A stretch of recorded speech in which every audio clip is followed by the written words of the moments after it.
ക്ഷത്രിയരെ മുഴുവൻ ഇല്ലാതാക്കാൻ ഭഗവാൻ മഹാവിഷ്ണു ഉഗ്രമായ പരശുരാമ അവതാരമെടുക്കാൻ കാരണമെന്ത്? എന്തിനായിരുന്നു ആ രക്തച്ചൊരിച്ചിൽ?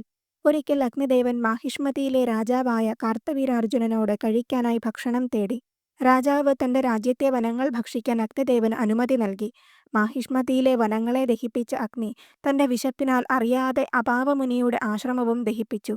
കോപാകുലനായ മുനി ഇതിന് കാരണക്കാരനായ കാർത്തവീരാർജുനന്റെയും ക്ഷത്രിയരുടെയും അഹങ്കാരം നശിപ്പിക്കാൻ സാക്ഷാൽ മഹാവിഷ്ണു പരശുരാമനായി ജനിക്കുമെന്ന് അവരെ ശപിച്ചു.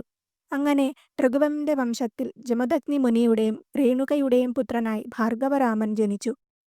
1000 കൈകളുള്ള കാർത്തവീരാർജുനൻ എല്ലാ ശത്രുക്കളെയും കൊന്നൊടുക്കിയ അഹങ്കാരത്തിൽ വരുണദേവനെ യുദ്ധത്തിന് വെല്ലുവിളിച്ചു.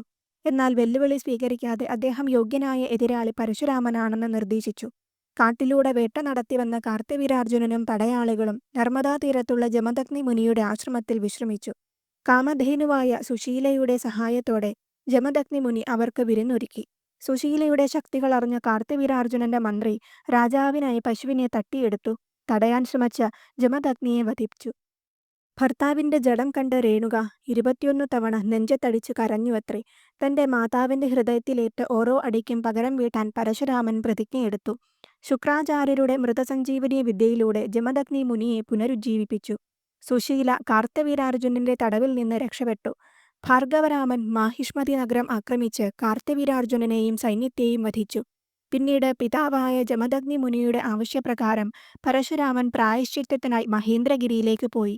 ഈ അവസരം മുതലെടുത്ത കാർത്തവീരാർജുനന്റെ മകൻ സുരസേനൻ ആശ്രമം ആക്രമിച്ച് ജമദഗ്നി മുനിയുടെ തലയറുത്തു.